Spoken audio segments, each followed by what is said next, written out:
오늘 말씀, 우리 갈라디아서 2장 20절 말씀, 이 말씀은 여러분 믿음이라고 하는 것에 대하여서 어떻게 이 믿음이 과연 뭔가라고 딱 한마디로 요약해 주는 본문이 바로 갈라디아서 2장 20절 말씀입니다. 21세기를 사는 우리 현대인들에게 있어서 여러분 좀 듣기 거북한 단어들이 많이 있는데 그 중에 한 단어가 여러분 전의라고 하는 단어입니다. 전의. 이 전의는 뭔가 이렇게 옆으로 퍼져 나가다, 뭐 이렇게 옆 사람까지 이렇게 뭔가 영향을 받다, 뭐 이런 의미가 전의입니다. 왜 이 말이 우리에게 좀 별로 거북스러운 말인가 하면 어떤 이제 가족 중에 한 분이 좀 몸이 불편하여서 병원을 갔는데 여러분 암이라고 이렇게 판정을 받습니다. 그럼 이 판정 때문에 여러분 이 가족들이 억장이 무너지죠. 참 암이라고 하는 이 불치의 난치의 병 이걸 걸리게 되니까 여기에 대하여서 참 마음이 많이 아픕니다. 그런데 한 번 더 마음이 무너지는 경우가 있지요. 그 암을 이제 치료하기 위해서 이런저런 병원을 찾아다니고 또 치료의 과정을 겪어 나가는데 한 번 더 검사를 했는데 전이가 되었습니다. 이러면 이제 또 억장이 무너집니다. 이제 암이라고 하는 그 치료를 좀 하려고 노력을 했는데 그게 또 다른 장기로 다른 신체 부위로 전이가 되었습니다. 라고 할 때 참 마음이 많이 아프게 되는 것을 우리가 경험하게 됩니다. 전이라고 하는 것을 사전에서 의미를 찾아보면 이렇습니다. 어떤 에너지에 의해서 어떤 상황이 시간에 따라서 변화되는 것, 이게 전입니다. 에너지에 의하여서 어떤 상황이 시간이 지나면서 이 에너지가 가지고 있는 영향으로 바뀌어지는 것, 변화되는 것, 이게 여러분 전이다라고 이렇게 이야기를 합니다. 전이는 우리 몸에서만 일어나는 건 아닙니다. 우리의 그런 삶의 자리에서도 또 우리 생각에서도 이 전이가 일어나게 되는 것을 우리는 알 수 있습니다. 예를 들어서 우리가 키우고 있는 아이들이 어떤 영향을 받아서 그 삶의 형태가 변하게 된다. 이것을 여러분 심리학적으로 보면 이건 동화라고 이렇게 이야기를 합니다. 동화, 어떤 것에 영향을 받아서 마음이 변하고 이렇게 삶이 변하는 모습, 이걸 동화라고 이렇게 이야기를 합니다. 근데 이것을 전이라고 이렇게 이야기를 하죠. 전이는 이렇게 우리의 삶의 모습에도 이렇게 나타납니다. 직업에서도 이런 전이가 이렇게 나타납니다. 우리나라에서 전이가 제일 강한 직업군이 있어요. 쉽게 그 영향력이 빨리빨리 전달되는 그런 직업군이 있는데 두 번째 직업군이 군대입니다. 군인은 여러분 이 조직의 영향력이 빨리빨리 이렇게 전달이 돼요.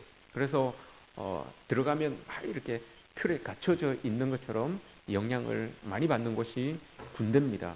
그럼 여러분 전이가 가장 빨리 가장 심각하게 일어나는 직업군이 혹시 1위가 뭔지 혹시 아시겠습니까? 1위 전이가 빨리빨리 영향력이 가장 빨리빨리 탁 이렇게 퍼지는 그런 직업군 이 뭐겠습니까 여러분? 군대보다도 더 빨리 이렇게 전이가 된대요. 뭘까요? 조폭입니다. 조직폭력배입니다. 조직폭력배는 가르치지 않아도 이게 빨리빨리 퍼져가요. 우리 애들에게 여러분 한번 보십시오. 우리 아이들에게 그거 조직폭력배는 가르치지 않아도 애들이 잘 알아요. 잘 보고 배워요. 그래서 뭐 학교에서도 보면 뭐 쟤들이 뭐 일진이니 뭐 이런 이야기들이 있어요. 일진이 막 주먹 가지고 이렇게 막 싸우고 해서 이 아이들을 막 괴롭히고 힘들게 하는 그런 아이들이 있어요. 그게 그건 가르치지 않아도 여러분 배우는 거예요. 영화를 통해서 이런 조직 폭력배가 나오는 영화를 통해서 이렇게 배우는 거죠. 그만큼 영향이 빨리빨리 퍼지는 것이 이 직업군이 조직 폭력배다라고 이렇게 이야기를 합니다. 그럼 여러분 제가 질문을 하나 하겠습니다. 예수님하고 조직 폭력배 두목 3명하고 감옥에 갇혔어요. 감옥에 갔어요. 3개월이 지났어요. 3개월이 지나고 나서 딱 봤는데 예수님이 변했겠습니까? 조직폭력배가 변했겠습니까? 어떨까요? 여러분, 예수님이 변했겠습니까? 조폭이 변했겠습니까? 조폭이 당연히 조폭이 변해야죠. 예수님이 조폭처럼 변했으면 여러분 우리가 예수님을 왜 믿겠습니까? 예수님이 조폭처럼 변해가지고 어떻게 하자는 겁니까? 막 교회 안 나오면 그냥 막 주먹으로 해결합니까? 아니잖아요. 예수님과 조폭이 같이 이 감옥에 있으면 여러분 조폭이 변해야 되는 게 맞죠. 왜냐하면 예수님께서 가지고 계시는 그 에너지가 너무 크기 때문에 여러분 어떤 사람이 예수님 곁에 있어도 다 변하게 되어 있어요. 그건 뭐 3개월 갈 필요도 없어요. 한마디만 하면 예수님이 그냥 한 번만 이렇게 서치기만 하셔도 다 변화되는 걸 우리는 알고 있잖아요. 성경에서도 다 보고 있잖아요. 성경에서 여러분 예수님과 함께 그 십자가에 달려 죽었던 그 강도 만난 자도 강도도 그렇게 하나님 예수님이 한마디 하니까 변화되잖아요. 사도 바울도 그렇잖아요, 여러분. 사도 바울도 살기등등하여서 그 그리스도인들을 잡으려고 죽이려고 그렇게 이 마음을 가지고 있었던 그 사람인데 한 번 그 예수 그리스도와 탁 마주치고 난 다음에 그 인생이 바뀌게 되는 그런 일들이 여러분 일어나는 것 아니겠습니까? 그만큼 예수님께서 가지고 계시는 그 영향력이 크기 때문에, 그 에너지가 크기 때문에 여러분 쉽게 이 전이가 일어나는 겁니다. 쉽게 전이가 일어나서 예수님을 올바로 믿고 예수님을 알고 예수님과 함께 있는 사람들에게는 그 에너지가 쉽게 이렇게 전달이 되는 거예요. 그럼 여러분 질문을 또 하나 드리겠습니다. 우리는 왜 잘 안 변할까요? 우리는 왜 잘 안 변하겠습니까, 여러분? 우리가 조폭보다 여러분 더 악한 사람이라서 안 변하겠습니까? 그렇지 않죠. 그러면 예수님의 에너지가 우리에게 없어서 여러분 안 변하겠습니까? 왜 그럴까요, 여러분? 첫 번째 이유가 되지 않습니다. 이건 논리적으로 틀립니다. 왜냐하면 예수님이 아무리 우리가 악하다고 해도 예수님의 에너지가 너무 강하기 때문에 여러분 이 에너지는 강한 데서 약한 곳으로 흘러가게 되어 있어요. 그만큼 예수님의 에너지가 강하기 때문에 여러분 우리가 아무리 악해도 그 예수님의 강한 에너지가 우리에게로 이렇게 흘러 들어와서 우리가 변할 수 있습니다. 그렇기 때문에 여러분 우리가 악하다고 해서 변하지 않는다라는 말은 성립이 되지 않습니다. 우리 예수님의 에너지가 그만큼 크기 때문에. 그러면 정답은 두 번째겠죠. 두 번째는 여러분 뭐라고 했습니까? 우리 안에 예수 그리스도의 에너지가 약하기 때문에 그렇습니다. 우리 안에 가지고 있는 그 예수 그리스도의 에너지가 여러분 없기 때문에 그런 거죠. 없기 때문에 전이가 일어나지 않는 것이고 변화가 되지 않는 거죠. 아무리 여러분 우리가 늘 입으로 이야기하는 것처럼 내 안에 주님이 살아있고 나는 죽고 예수로 산다라고 하지만 사실 우리 안에 그만큼 우리가 고백하는 만큼 그리스도의 에너지가 없기 때문에 우리 삶으로 전이가 되지 않고 변화가 일어나지 않는 이유가 여기에 있는 거죠. 프레임 법칙이라는 용어가 있습니다. 이 용어는 미국에서 코넬 대학 심리팀에서 만들어낸 단어인데 프레임이라고 하는 것은 틀입니다. 창틀을 가지고 여러분 우리가 프레임이다라고 이렇게 이야기를 하죠. 이것을 이제 가지고 연구를 했는데 이 사람들이 1992년도에 바르셀로나 올림픽이 있었습니다. 그죠? 바르셀로나 올림픽이 있었는데 그 올림픽에서 시상대에 이렇게 이제 오르는 사람들, 금메달, 은메달, 동메달을 딴 사람들을 이렇게 표정을 이렇게 본 거예요. 여러분 누가 제일 기쁜 표정을 하고 있었을까요? 금메달, 은메달, 동메달 딴 사람 중에서 누가 제일 기쁜 표정을 하고 있었을까요? 금메달. 예, 금메달. 우리는 다 금메달이라고 이렇게 알고 있어요. 금메달이라고 알고 있어요. 그러면 반대로 누가 제일 별로 즐겁지 않은 표정을 하고 있었을까요? 그러면 동메달이라고 이렇게 이야기를 하겠죠. 금, 은, 동 이렇게 되니까. 근데 여러분 우리는 이렇게 생각하고 있는데 이 연구팀에서 그걸 본 거예요. 우리처럼 그렇게 생각을 하고 딱 봤는데 이게 아닌 거예요. 금메달을 땄으면 여러분 제일 즐거워해야 되잖아요. 동메달을 땄으면 상대적으로 좀 별로 덜 기뻐해야 되잖아요. 그런데 그게 아닌 거예요. 그 모습을, 그 생각을 하고 탁 봤는데 제일 즐거워하는 얼굴을 가지고 있는 사람이 동메달이었어요. 그리고 제일 그 중에서 별로 기쁘지 않은 얼굴을 하고 있는 사람이 은메달이었어요. 은메달. 그 연구를 이제 한 거예요. 왜 이게 다를까? 그래서 바르셀로나 올림픽에 참여해서 메달을 딴 사람들을 다 이제 전수조사를 한 거죠. 그래서 이게 그때에만 92년도 바르셀로나 올림픽에만 적용이 된 건가 싶어서 그 다음 96년도 올림픽에 메달을 딴 사람들도 다 전수조사를 한 거예요. 그래서 결론을 냈는데 왜 은메달을 딴 사람의 표정이 별로 밝지 않았냐라고 이제 결론을 낸 거예요. 결론을 냈는데 그게 뭐 어떤 건가 하면 은메달을 목에 건 사람은 그 목표가 금메달이었던 거예요. 그 목표가 금메달이었기 때문에 내가 조금만 더 했으면 이 금메달 딸 수 있었을 텐데, 내가 조금 한 발짝만 더 빨리 뛰었으면 금메달 딸 수 있었는데 그걸 못 해가지고 은메달을 땄다고. 그 기준이 금메달이었어요. 그 기준이 금메달이었으니까 금메달을 못 딴 거에 대하여서 은메달을 걸고 있으니까 표정이 별로 안 좋았던 거예요. 그런데 동메달인 사람은 얼굴이 밝다고 그랬어요. 그죠? 근데 동메달인 사람은 얼굴이 왜 밝았느냐라고 조사를 해서 결론을 내렸는데, 이 동메달을 받은 사람들, 동메달을 딴 사람들의 기준은 노메달이었어요. 메달이 없던 거예요. 내가 열심히 하지만 자기 실력을 알고 자기 능력을 알아서 내가 메달권은 안 되겠다, 그래도 최선을 다해보겠다, 이런 마음을 가지고 이제 경기를 임했는데, 대진 운이 좋아서 아니면 금운동을 따야 되는 사람들이 컨디션이 그날 안 좋아서 자기가 동메달을 딴 거예요. 그러니까 자기는 원래 기준은 메달이 못 따는 거였는데 동메달을 따니까 얼마나 여러분 기뻤겠습니까? 이게 여러분 프레임이에요. 이게 프레임이에요. 금메달에다가 틀을 두고 있는 사람은 은메달을 따도 기쁘지 않아요. 그런데 메달이 없는 노메달에다가 프레임을 두고 있는 사람은 동메달을 따도 기쁜 거예요. 이게 여러분 프레임이다라는 그런 말입니다. 기준이라고 하는 것은 똑같은 현상을 보면서도 여러분 그 현상에 대한 반응이 다르게 이렇게 나타나게 된다는 겁니다. 믿음, 우리가 알고 있는 이 믿음은 여러분 이 프레임의 변화예요. 믿음이라고 하는 것은 이 틀의 변화예요. 기준의 변화. 이게 여러분 믿음이다라고 이렇게 이야기를 할 수가 있는 겁니다. 많은 사람들이 하나님을 믿는다라고 이렇게 이야기를 합니다. 우리가 모두가 다 하나님을 믿는다라고 이렇게 이야기를 하는데, 여러분 하나님을 믿는다고 하는 것은 믿음의 그런 어떤 대상, 믿음의 상대가 하나 더 늘어나는 거, 이게 아니에요. 우리는 여러분 믿는 게 많아요.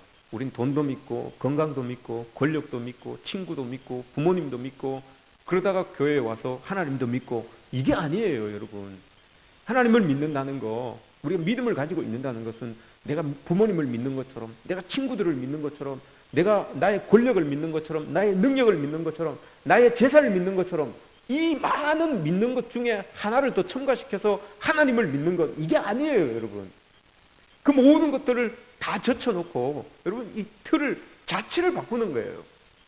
틀 자체를 확 바꿔서 예수님으로 딱 나의 삶의 기준을 삼는 거, 이게 여러분 믿음이다라고 이렇게 이야기를 합니다. 성경은 여러분 믿음을 이렇게 이야기를 하는 거예요. 프레임의 변화, 이 틀 자체를 확 뜯어버리는 거, 확 바꿔버리는 거, 이게 여러분 믿음입니다. 그렇게 되면 실패의 기준이 달라지는 거예요. 성공의 기준도 달라지는 거고요. 부의 기준도 달라지는 거고요. 행복의 기준도 달라지는 거고요. 다 판단의 기준도 다 달라지는 거예요. 이게 예수 믿는 거예요. 그게 안 되면 여러분 예수 믿는 의미가 없는 거예요.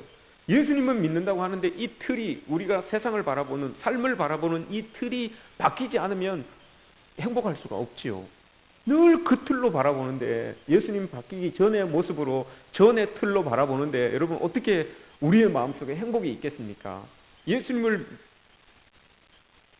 틀로 갈아 끼워야 되는데, 그래야지만 세상의 것들이 다 예수님의 것으로 보여지게 되는 것이고 예수님의 마음으로 보여지게 되는 것이죠. 그렇게 될 때 우리에게 행복이라는 것, 우리의 삶의 그런 어떤 이 하나님이 원하시는 모습들이 나타나게 되는 거죠. 이게 여러분 우리의 믿음입니다. 제가 부목사 때 이 서울에서 목회를 했는데 이런 일이 있었어요. 제가 담당하고 있는 선교팀에서 요맘때입니다. 가을에 단풍이 좋으니까 단풍 구경을 다녀오겠습니다 라고 이렇게 이제 단풍 구경을 갈 계획이 있었어요. 그래서 아침에 모여서 기도를 해줬어요. 제가 대둔산을 갔어요. 대둔산을 갔는데 제가 기도를 해줬어요. 제가 기도를 하고 잘 다녀올 수 있도록 그렇게 이제 기도를 딱 해줬어요. 그리고 딱 이제 한 오전 지나고 점심때가 지났는데 급하게 전화가 온 거예요. 목사님, 사고가 났습니다. 두 명이 올라가다 다리에서 떨어졌습니다. 다리에서 떨어져가지고 지금 한 명은 허리를 다치고 한 명은 다리가 부러지고 해서 병원에 입원했습니다. 이제 연락이 온 거예요. 그래서 제가 불안하게 갔어요. 대전 병원으로 가서 신방을 하고 다시 제가 이제 올라왔죠. 올라와서 며칠이 이제 지나고 그 선교회에 총무 되시는 집사님께서 저에게 이렇게 오셨어요. 그리고는 저를 보시면서 이렇게 말씀을 하시는 거예요. 목사님, 그래서 목회하시겠어요? 그러시더라고요, 저한테. 목사님, 예? 무슨 말씀이세요? 그러니까. 아니, 목사님, 우리 떠날 때 기도해 주셨는데, 영빨이 그래가지고 되겠습니까? 기도해 주셨는데, 다치는 이 상황이 있는데, 목사님, 그래서 목회하시겠어요? 영빨이 그렇게 약해가지고 되겠습니까? 그러시더라고요. 그래서 제가 여러분, 뭐라고 대답을 했겠습니까? 제가 딱 이렇게 대답했어요. 안 죽었잖아요. 제가 기도해줘서 안 죽었잖아요. 제가 기도해 안 해줬으면 죽었어요. 죽을 수 있었는데 제가 기도해줘서 안 죽었잖아요. 제가 이렇게 대답을 했습니다. 그러니까 그 총무 집사님께서 아무 말씀도 못 하시더라고요. 그리고 나서 다치셔서 입원하셨던 분의 이제 아내가 저를 찾아오셨어요. 저를 찾아오셨는데 이만한 소고기 팩을 하나 들고 오셨어요. 목사님, 이거 우리 남편이 목사님 드리랍니다. 그러니까 왜요? 그러니까 다쳐가지고 누워 있는 사람이 뭐 좋다고 이런 거 보냅니까? 그랬더니 그분이 다쳐서 누워 계시는 분이 그렇게 말했답니다. 제가 이야기한 것처럼 그래도 목사님이 기도해 주셔가지고 요만큼 다친 게 다행 아닙니까? 라고 하면서 소고기를 갖다 주신 거예요. 저를 갖다 주신 거예요. 이게 여러분 프레임의 변화가 이거예요. 바로 어떤 사람은 여러분 똑같은 일이 일어났는데도 불구하고 목사님의 영빨이 그래서 되겠습니까? 목회하겠습니까? 이렇게 나오는 분이 있는가 하면 그래도 그 와중에도 여러분 감사해서 내가 요만큼 다친 거에 대해서 감사해서 소고기를 들고 오는 사람이 있다는 거예요. 여러분, 이게 프레임의 변화예요. 여러분에게 제가 소고기를 사들고 오란 말이 아니에요. 소고기를 사들고 와야지만 이게 프레임의 변화가 일어났다라는 말이 아니에요. 여러분, 보는 시선이 달라지는 거예요. 우리의 마음속에 예수 그리스도가 들어오게 되면 예수 그리스도가 여러분 우리에게 전의를 일으켜서 영향력을 끼치게 되면 이렇게 된다는 거예요. 여러분, 기준이 바뀐다는 거예요. 보는 기준, 상황을 판단하는 기준이 바뀌어지게 된다는 거예요. 그렇게 될 때 여러분 그리스도인으로서의 삶을 우리가 살아가는 것 아니겠습니까? 오늘 여러분 우리가 삶의 그 기준을 어디에 두고 있는지 우리가 잘 한번 생각을 해보아야 됩니다. 믿음이라고 하는 거 여러분 이건 교회를 등록하고 하나님을 믿고 성경 공부를 하고 설교 말씀을 듣고 그래서 내가 신앙인이다 라고 이렇게 말하는 거 여러분 이게 아니죠. 이거에 다 있음에도 불구하고 삶이 변화되지 않으면 우리의 틀이 바뀌지 않으면 여러분 우리에게서는 행복을 찾아보기가 어려워요. 늘 주님의 사람으로 살아간다고 하는데 바라보는 것은 세상의 기준으로 바라보고 느끼는 것도 세상의 것으로 느끼고 세상의 것으로 생각하고 하면 여러분 아무런 영향력이 나타나지 않는 거예요. 성경이 말하고 있는 이 프레임 이게 바뀐다는 것은 이게 바뀌고 나면 여러분 세상이 줄 수 없는 행복을 그때부터 누리게 되는 겁니다. 사도 바울이 빌립보서 3장에서 그렇게 고백을 합니다. 내가 그리스도를 아는 지식이 가장 고상하기 때문에 내게 유익했던 모든 것을 배설물로 여긴다. 이렇게 이야기를 합니다.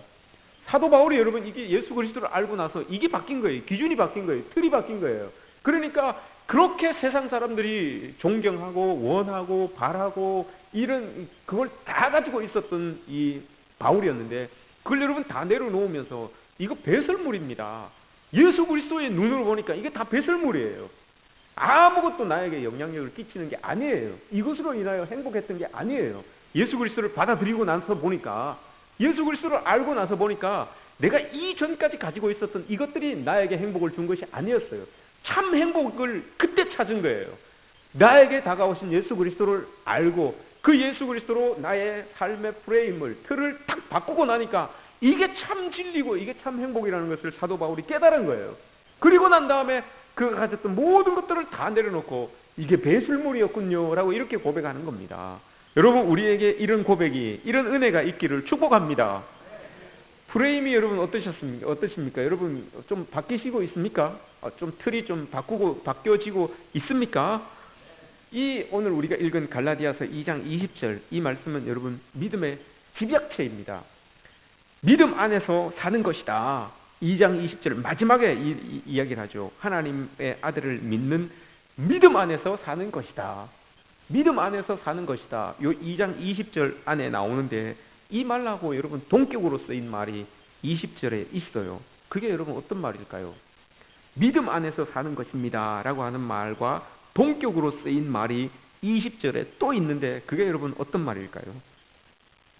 내가 믿음으로 삽니다 라고 할 때 어떨 때 여러분 믿음으로 삽니다 라고 이렇게 이야기합니까 여러분? 20절 안에 있다니까요. 찾아보세요. 어떤 걸까요 여러분? 내 안에 그리스도께서 사시는 것이다. 이게 여러분 믿음 안에서 사는 거예요. 내 안에 그리스도께서 살 때 그게 여러분 내가 믿음으로 사는 거예요. 그러면 여러분 또 여기 또 나오죠. 그러면 내 안에 그리스도께서 사시는 것이다 라고 이렇게 말씀을 했습니다. 내 안에 그리스도가 어떻게 삽니까? 내 안에 그리스도가 여러분 어떻게 살아요? 내 안에 그리스도가 살면 내가 믿음으로 산다고 하였는데 내가 믿음으로 산다고 했는데 그러면 내 안에 그리스도가 사는 거 어떻게 사는 거 이것만 해결하면 여러분 우리가 믿음으로 살 수 있는 것 아닙니까? 내 안에 그리스도가 어떻게 삽니까? 어떻게 해야지만 내 안에 그리스도께서 사실까요? 요 안에 또 답이 있어요. 2장 20절 안에. 그래서 믿음의 집약체라고 하는 거예요. 2장 20절 안에 또 있어요. 내 안에 그리스도가 사시는 것에 어떻게 해서 그리스도가 살 수 있습니까? 십자가에 못 박히는 겁니다. 내가 십자가에 못 박히는 거예요. 내가 십자가에 못 박힐 때 그리스도가 내 안에 사는 것이고 내 안에 그리스도가 살 때 내가 믿음으로 사는 것이다 라고 이렇게 고백을 하는 겁니다. 이게 여러분 우리 그리스도인들의 삶이다 라고 하는 거죠. 그러면 제일 앞에 그 한 개만 해결하면 되잖아요. 한 개만 해결하면 내 안에 그리스도도 사는 것이고 내가 믿음으로도 살게 되는 거잖아요. 맨 앞에 한 개가 뭐였어요? 내가 십자가에 못 박히는 거예요. 그죠? 십자가에 못 박히는 거. 요것만 해결하면 내 안에 그리스도도 살고 그 그리스도로 인하여서 내가 믿음으로도 살고 이게 자연적으로 이렇게 다 연결이 되는 거예요. 그러면 십자가에 못 박히는 거는 뭡니까 여러분? 요게 해결되면 되는데 십자가에 못 박히는 건 요거는 여러분 뭡니까? 여기는 그건 나와 있습니까? 그건 안 나와 있어요. 20절에 그건 안 나와 있어요. 내가 십자가에 못 박히면 되는데 그러면 내 안에 그리스도께서 살게 되시는 것이고 그 살게 되시는 그리스도로 인하여 내가 믿음으로 살게 되는데 그리스도 믿음으로 살기 위하여 여러분 우리가 해결해야 되는 거 내가 십자가에 못 박히는 겁니다. 여러분 한번 생각해 보십시오. 우리 교회 밤에 이렇게 보면 우리 지역에도 십자가가 참 많아요. 십자가가 참 많습니다. 붉은색도 있고 흰색도 있고 참 십자가가 많은데 십자가는 여러분 교회의 상징이죠. 교회의 상징입니다. 왜 십자가가 여러분 교회의 상징이 되었습니까? 예수님께서 우리를 위하여서 십자가에 달려 돌아가심으로 말미암아서 그래서 여러분 십자가가 우리의 그 교회의 심벌이 되었습니까? 교회에 사실 십자가는 여러분 사형 틀이었어요. 그죠? 이게 어디에서부터 시작되었고 어디에서 이렇게 이게 만들어졌는지는 모르겠지만 그래도 역사상 봤을 때 가장 십자가 형틀을 가지고 사형 틀로 사용한 그 나라가 로마예요. 가장 많이 로마에서 이 사형 틀로 십자가를 사용하였습니다. 그런데 아무나 여러분 십자가에 죽지 않아요. 아무나 그냥 뭐 좀도둑 같은 사람도 십자가에 못 박아 죽이고 뭐 이렇게 이런 아니에요. 십자가에 못 박혀 죽는 로마에서 봤을 때 십자가에 못 박아 죽이는 그 레벨이 있어요. 그 어떤 사람들인가 하면 그 사람들은 국가를 전복시키려고 했던 사람들, 국가에 대하여서 반감을 가지고 있었던 그런 사람들, 이런 사람들을 이제 그 십자가에 못 박아 죽이려고 했습니다. 또한 자기가 왕을 대신하여서 그런 어떤 이 왕의 모습으로 등장하려고 했던 그런 사람들, 이런 사람들 여러분 이 십자가에 못 박혀 죽는 그런 이 사형 틀이었어요. 또한 노예 제도를 뒤엎어버리고 그 주인을 해하게 하는 그런 사람들, 이런 사람들, 이제 사회의 그런 어떤 체제 자체를 부정하고 부인하는 이런 사람들, 이런 사회 체제에 저항하는 이런 사람들이 여러분 십자가에 못 박혀 죽게 되었던 겁니다. 이런 중범죄자들이 십자가에 못 박아 죽었던 겁니다. 예수님이 여러분 왜 죽었습니까? 예수님이 왜 십자가에 못 박혀 죽으셨어요? 유대인의 왕이다라고 이렇게 해가지고 정치적인 그 죄 때문에 십자가에 못 박혀 죽으셨잖아요. 죄패에 쓰여 있기는 그렇게 쓰여 있었어요. 그러니까 맞죠. 예수님도 국가를 전복시키기 위하여서 체제에 저항하였기 때문에 예수님이 돌아가셨다, 십자가에 못 박아 죽으셨다라고 이렇게 이야기를 합니다.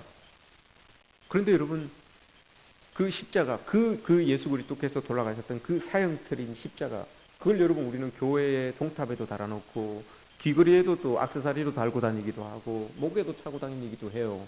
그죠? 왜 그렇습니까, 여러분? 그 사형틀로 작두도 있고 단두대도 있는데, 여러분 그 단두대를 뒤에 이렇게 해갖고 뒤에 달고 다녀 보십시오. 작두를 목에다가 이렇게 걸고 십자가처럼 이렇게 걸고 한번 다녀 보십시오. 단지 사형틀로서의 의미가 있다면 여러분 십자가는 아무 의미가 없지요. 그 십자가에서 우리는 그 십자가의 의미를 알고 있기 때문에 우리가 그래도 걸고 다니고 이렇게 종탑 위에 세우고 하는 이유가 그거 아니겠습니까? 은혜, 우리를 구원해 주신 그 은혜, 그 영향력 아래 우리가 살아가겠습니다. 그거 늘 기억하면서 영향력 아래에 살아가겠습니다 라고 하는 그 마음에 있어서 귀걸이도 만들고 목걸이도 만들고 교회 위에 종탑을 세우기도 하는 이유가 바로 그거예요. 그 은혜 가운데서 그거 기억하면서 그 영향력 아래서 우리가 살겠습니다 라고 하는 그 마음이에요. 그 마음은 여러분 오늘날도 똑같아요. 오늘날에도 여러분 그 십자가는 체제에 저항하고 그 사회에 여러분 이렇게 저항하는 그 십자가의 의미는 동일합니다. 예수님께서 여러분 말씀하셨죠. 너희는 이 세대를 본받지 말고 오직 마음을 새롭게 하여 변화를 받아 아버지의 선하시고 기뻐하시고 온전하신 뜻이 뭔지 분별하도록 하여라 라고 이렇게 이야기를 했어요. 이 세대를 본받지 말라라고 이렇게 이야기를 했어요. 이게 여러분 뭘까요? 이 세대를 본받지 말라. 이게 여러분 우리의 틀이 바뀌어야 된다는 거 아니겠습니까? 우리의 기준이 바뀌어야 된다는 것 아니겠습니까? 이 세대가 여러분 뭘 원하고 있습니까? 이 세대의 기준은 여러분 똑같아요. 다 잘 되는 게 이 세대의 기준이고 성공하는 게 이 세대의 기준이고 다 여러분 부자 되는 게 다 이 세대의 틀이에요. 기준 틀이에요. 근데 이런 틀을 본받지 말으라는 거죠. 이런 틀을 본받지 말고 좀 저항해봐라. 예수 그리스도께서 십자가에 돌아가실 때 유대인들이 이야기했던 것처럼 국가에 저항했던 것처럼 사회체제에 저항했던 것처럼 그리스도인들이 한번 저항해봐라. 이게 여러분 이 세대를 본받지 말고 라고 하는 의미예요. 이 세대에 한번 저항해봐라. 그들이 삶에서 행복을 느끼려고 하는 그 틀을 한번 깨부셔봐라. 그 틀을 깨고 예수 그리스도의 틀을 그곳에 한번 끼워봐라. 이게 여러분 이 세대를 본받지 말고 라고 하는 의미예요. 그러니까 예수님께서 원하시는 오늘날 우리에게 원하시는 이 프레임, 바뀌어야 되는 이 프레임도 여러분 마찬가지인 거예요. 우리가 이 세대를 향하여서 여러분 우리도 이렇게 틀을 바꿔 끼울 수 있어야 됩니다. 세상에서 돈을 이야기할 때, 명예를 이야기할 때, 권력을 이야기할 때 이거 바꿔봐야 되는 거죠. 그리스도인으로서 그리스도의 틀로 바꿔봐야 되는 거죠. 그게 여러분 십자가에 못 박힌다는 겁니다. 이게 십자가에 못 박힌다는 거예요, 여러분. 십자가에 못 박힌다는 게 여러분 그냥 되는 게 아닙니다. 십자가에 못 박히는 것은 구체적인 거예요. 구체적인 거예요. 예수님 때문에 여러분 더 피곤해져요. 예수님 때문에 여러분 더 고단해지고요. 예수님 때문에 여러분 더 손해봅니다. 예수님 때문에 더 힘들어집니다. 예수님 때문에 어떻게 보면 고난받을 수도 있어요. 예수님 때문에 여러분 핍박받을 수도 있어요. 그런데 이게 옳은 일이라면, 예수님 때문이라면 이게 여러분 십자가를 지는 겁니다. 이게 십자가에 못 박히는 거예요. 그렇게 될 때 내 안에 그리스도가 사는 것이고, 그렇게 될 때 믿음으로 사는 거예요. 신앙생활은 여러분 두루뭉실한 게 아니에요. 이것도 좋고 저것도 좋은 게 아니에요. 예수님께서 이야기하고 있는 십자가에 못 박히는 것은 여러분 이거예요. 구체적인 거예요. 예수님 때문에 아파요. 예수님 때문에 힘들고 고단하고요. 누가 여러분 다 쉬어야 되는데, 오늘 우리 보십시오. 여러분 교회 지금 정비되고 있는 거 보십시오. 누가 여러분 어제 토요일 날 다 쉬고 싶은데 저 와갖고 정자에 나무 두 뿌리 그거 뿌리 뽑아낸다고 트랙터까지 끌고 오셔가지고 여러분 그렇게 하고 있어요. 누가 여러분 자기 생업 다 있는데, 우리 장로님들 보십시오. 나오셔가지고 여기 지금 우리 쉼터 곧 만든다고 여러분 다 용접하고 막 이렇게 하고 있어요. 다 딴 일 다 해야 되는데 자기 추수 다 젖혀놓고 오고 와서 이렇게 하고 계신 거예요. 왜 그래요, 여러분? 그게 십자가에 못 박히는 거예요. 그게 여러분 구체적인 거예요. 십자가에 못 박히는 삶의 구체적인 모습이에요. 두루뭉실한 게 아니에요, 여러분. 때로는 손해를 봐요. 하루 일 안 하면 여러분 하루 일당 못 받아요. 하루 여러분 주소 늦어지면 여러분 쌀, 알이 너무 많이 익으면 깨지잖아요. 손해를 봐요. 그럼에도 불구하고 여러분 교회의 일이기 때문에, 틀이 바뀌어 있기 때문에, 예수 그리스도로 틀이 바뀌어 있기 때문에 여러분 그렇게 할 수 있는 거예요. 누가 여러분 다 쉬고 싶은데 나와서 여러분 하고 싶은 사람이 누구 있겠습니까? 그런데 여러분 그리스도로 그 틀이 바뀌었기 때문에 그런 거예요. 신앙생활이 두루뭉실하지 않으니까 여러분 그렇게 나오셔서 그렇게 하는 거예요. 이게 여러분 내가 십자가에 못 박히는 거고, 그렇게 여러분 내가 내 안에 그리스도께서 사시는 것이고, 그게 여러분 믿음으로 사는 겁니다. 이게 여러분 우리의 모습, 이렇게 여러분 돼야 되는 거죠. 왜 그럴 수 있습니까, 여러분? 예수 그리스도, 그 예수 그리스도가 가지고 있는 에너지가 크기 때문에 그런 거예요. 그 에너지가 크기 때문에 그게 삶에 나타나게 되는 것이고 전의를 일으키게 되는 거예요. 그래서 여러분 다른 사람들이 생각할 때, 세상 사람들이 생각할 때, 야 저거 아닌데 라고 하는 일들을 하시는 거예요. 그리스도인들이 그렇게 하시는 거예요. 이게 여러분 그리스도인의 모습입니다. 맥스 루케이드 목사님이 책을 참 많이 쓰셨는데 은혜라고 하는 책이 있어요. 그 안에 이제 내용을 하나 다뤘는데 이런 내용을 여러분 다뤘습니다. 미국에서 있었던 일인데, 2010년도에 미국에서 있었던 일인데 어떤 내용인가 하면 타라스토치라고 하는 어떤 한 부인이 있었어요. 그 부인에게 13살짜리 딸이 있었는데, 그 13살짜리 딸이 이제 테일러라고 하는 이 딸이 있었는데 스키를 타러 간 거예요. 스키를 타러 갔는데 다쳤어요. 스키를 타러 갔는데 다쳐가지고 이 식물인간이 된 거예요. 내사 상태가 된 거예요. 다 죽었는데 이제 심장만 뛰고 있는 거죠. 안에 장기만 살아 있는 거예요. 그래서 엄마가 결정을 하기를, 장기를 내가 이식을 해줘야 되겠다, 기증을 하겠다라고 했어요. 그랬더니 그 이제 심장을 떼가지고 저 딴 동네에 있었던 윈터스라고 하는 아이에게 줬어요. 그 아이는 심장이 너무 약해가지고 막 숨도 제대로 못 쉬는 애였어요. 걸어가지도 못하는 애였어요. 그러니까 뛰기는 뭐 오죽하겠습니까? 뛰지도 못했던 그런 애였죠. 그러니까 그 아이의 엄마, 그러니까 테일러의 심장을 떼가지고 윈터스라고 하는 애에게 준 거예요. 그리고 나서 여러분 그 윈터스라고 하는 애가 6개월 동안 이제 막 재활 훈련을 받은 거예요. 심장을 이제 자기 걸로 만들기 위해서, 잘 부작용 없이 뛰게 하기 위해서 6개월 동안 열심히 해가지고 이제 막 노래도 부르고 막 뛰어다니고 하는 걸 비디오로 찍어갖고 그 엄마, 테일러의 엄마에게 보내준 거예요. 테일러의 엄마가 이렇게 심장을 이식해 주셔서 참 고맙습니다. 이 아이가 이렇게 즐겁게 막 신나게 잘 놀고 있습니다. 너무너무 감사합니다. 언제 기회가 되면 한번 초청하겠습니다. 그랬던 거예요.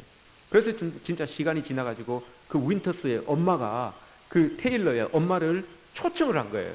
근데 이 테일러의 엄마는 텍사스에 있고 이 사람은 애리조나주에 있는 거예요. 거리상으로 따지면 우리나라에서 저 타이완 거리예요. 미국이 넓으니까 타이완 거리예요. 그래서 초청을 해서 왔어요. 초청을 해서 딱 그 테일러의 엄마가 윈터스도 그 아이가 막 뛰노는 모습을 보면서 여러분 얼마나 좋았겠습니까? 좋기도 하지만 여러분 슬프기도 했어요. 야, 저 아이를 보면서 내 딸을 생각한 거죠. 내 딸을, 죽었던 내 딸을, 심장을 이식하면서 죽었던 내 딸을 이제 그 아이를 보고 생각을 한 거죠. 그러니까 기쁘기도 하지만 좀 마음이 좀 애리기도 했죠. 마음이 아리기도 했죠. 저 아이가 참 안 죽고, 우리 딸도 안 죽고 살았으면 저렇게 참 즐겁게 잘 지내고 있었을 텐데 하고 하는 그런 마음이 있었던 거예요. 그런데 둘이 이렇게 이제 만났죠. 만나서 있었는데 윈터스라고 하는 그 아이가 선물을 하나 이제 준비를 한 거예요. 선물을. 그 엄마에게, 자기에게 심장을 이식해 준 그 딸의 엄마에게 선물을 하나 준비를 했어요. 상자를 요만한 거를 준비해가지고 엄마에게 이렇게 그 아주머니에게 이렇게 드렸어요. 그러니까 아주머니에게 탁 드렸는데 아주머니가 이렇게 고맙기도 하고 한데 그 딸 아이가 이렇게 딱 이야기를 하는 거예요. 당신 딸의 심장 소리를 들어보십시오 라고 하면서 그 선물을 딱 줬는데 그 선물이 청진기였어요. 청진기. 청진기를 주면서 그 엄마에게 자기 심장을 이렇게 대 보이면서 그 심장이 벌떡벌떡 뛰고 있는 그 심장은 자기 딸의 심장이잖아요. 그러니까 그 딸의 심장 소리를 한번 들어보십시오 라고 하면서 청진기를 준 거예요. 그러니까 그 엄마가 청진기를 꽂고 아이의 윈터스의 심장 뛰고 있는 그 심장 소리를 이렇게 들으면서 자기 딸의 심장 소리니까 여러분 이게 얼마나 참 마음이 아픕니까? 그 자기 딸의 소리를 심장 소리를 이렇게 들으면서 막 오해를 합니다. 내 딸이 죽었지만 저 아이 안에서 심장이 뛰고 있구나. 내 아이가 이렇게 살아있구나 라는 것을 이 엄마가 고백하면서 서로 부둥켜 안고 막 울지요. 여러분 하나님께서 하나님의 귀에 청진기를 꼽으시고 우리의 심장에 여러분 이렇게 청진기를 이렇게 대십니다. 그리고 여러분 듣고 싶어 하는 소리가 있으시죠. 우리 심장 소리를 듣고 싶은 게 아니에요. 사실은 하나님께서 우리에게 듣고 싶은 것은 우리 심장에서 뛰고 있는 예수 그리스도의 심장 소리를 듣고 싶은 거예요. 예수 그리스도의 심장 소리, 그 예수 그리스도가 우리를 위해서 십자가에 돌아가시면서 그 심장을 우리에게 다 내어주셨는데 그 내어주신 그 심장이 여러분 우리 속에서 펄떡펄떡 뛰고 있기를 원하셔서 우리를 위해서 십자가에 돌아가셨는데 그래서 그것을 하나님께서 허락하여 주셨는데 하나님께서 이제 청진기를 대시고 우리 각자의 심장에다가 여러분 그 청진기를 대시고 들으시기를 원하는 거예요. 우리의 심장 소리를 듣고 싶은 게 아니고요. 우리의 심장 속에서 뛰고 계시는 그 예수 그리스도의 심장 소리를 듣고 싶으신 거예요. 그래서 여러분 우리의 마음속에 우리의 마음에 그 예수 그리스도의 하나님의 청진기를 이렇게 대고 계시는 겁니다. 사실 여러분 예수님이 우리를 사랑하시는 것 같지만 그 이전에 우리 속에서 뛰고 있는 그 예수 그리스도를 사랑하시기 때문에 우리를 사랑하시는 겁니다.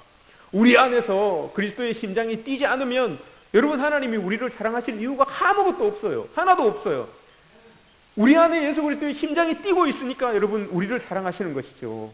우리가 여러분 그리스도 하나님을 믿는다고 하는 사람들이 그리스도를 믿는다고 하는 사람들이 우리 안에서 여러분 그 그리스도의 심장 소리가 뛰지 않으면 더 이상 그리스도인으로서의 영향력은 없는 거예요.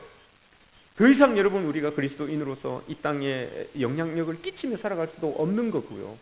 오늘 여러분 예수님께서 우리에게 또 다시 한번 이렇게 우리의 심장에다가 청진기를 이렇게 대시고 듣기를 원하시는 소리가 있어요. 예수님의 심장 소리.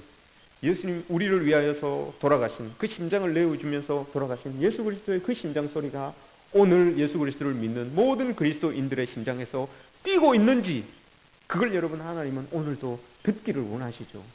여러분 어떠십니까? 우리의 심장 속에서 예수 그리스도의 그 심장이 여러분 뛰고 계십니까? 그 예수 그리스도의 심장이 뛰고 계신다면 여러분 우리의 삶에 분명히 전이는 일어납니다. 분명히 변화는 일어납니다. 그 예수 그리스도의 에너지가 너무너무 크기 때문에 여러분 분명히 우리의 삶에 전이는 일어납니다. 변화는 일어납니다. 우리 속에서 예수 그리스도의 심장이 뛰신다면 오늘도 여러분 우리 삶 속에서 우리를 위해서 십자가에 돌아가신 그 예수 그리스도의 심장이 뛰는 활발하게 뛰는 그런 삶이 되시기를 주님의 이름으로 축복합니다.